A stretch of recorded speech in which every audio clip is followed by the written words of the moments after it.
नवीन recipes प्रथम तुमच्या मोबाईलवर येण्यासाठी अपर्णास किचनला सबस्क्राईब करा व बेल आयकॉनही क्लिक करा। गोकुळाष्टमीच्या आणि श्रावण महिन्याच्या सगळ्यांना खूप शुभेच्छा।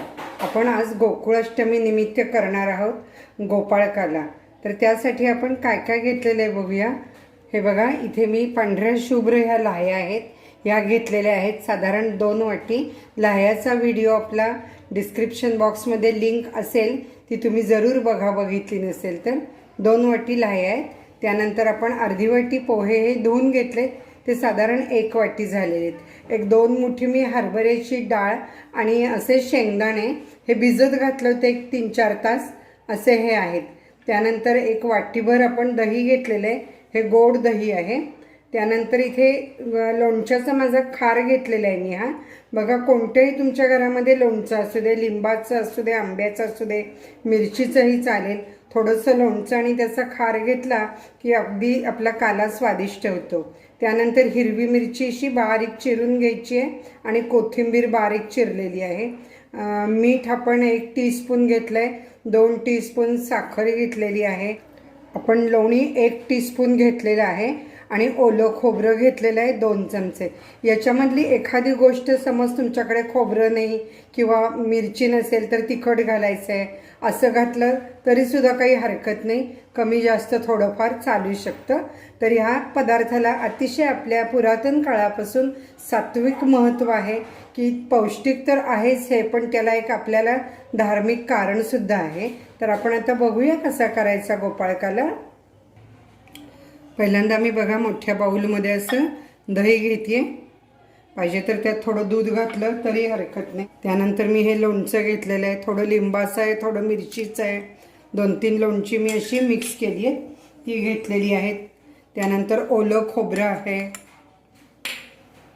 हिरवी मिरची बारीक चिरली आहे, तिखट घेतलं तरी हरकत नाही। कोथिंबीर आपण थोडी ठेवते मी गार्निशला। डाळ ह्याची हरभऱ्याची डाळ आणि शेंगदाणे आपण भिजत घातले ते सगळे घालते। मीठ, साखर, पोहे,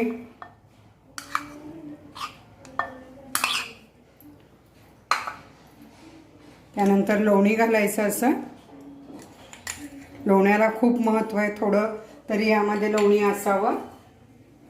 त्यानंतर लाह्या, सगळं आपण आता घातलेलं आहे आणि हे आता छान आपण एकत्र करायचं आहे। तुम्ही एरवीसुद्धा मुलांना असा जर काला करून दिलात तर तो अगदी छान आवडेल। दह्यामध्ये हे सगळं समोरच जातं। असं आपण हळूहळू सगळं मिक्स करतोय।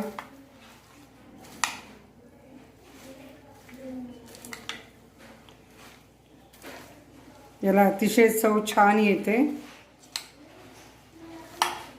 तुम्हाला ज्या वेळेला काही न शिजवलेले पदार्थ करायचे असतील पटकनी, त्यावेळेला तुम्ही ही रेसिपी छान करू शकता।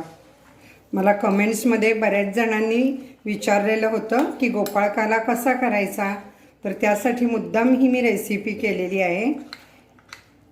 इथे तुम्ही फुटाणे वापरू शकता, डाळ्याच्या ऐवजी आपण डाळ भिजत घातली, इथे फुटाणेही चालतात।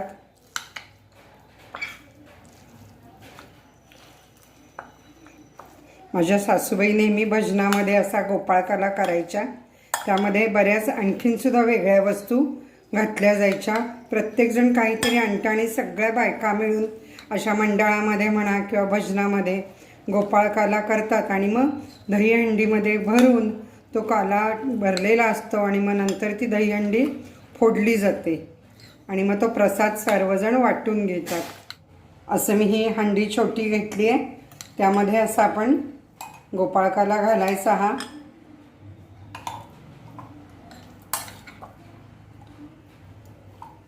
आणि कृष्णाला आपण जी वस्तू दाखवतो त्याला कधीही 1 पान आपण तुळशीचं ठेवतो, म्हणजे त्याची पूर्तता होते। आता हा प्रसाद बाळकृष्णाला नैवेद्य दाखवून सर्वांना वाटूया।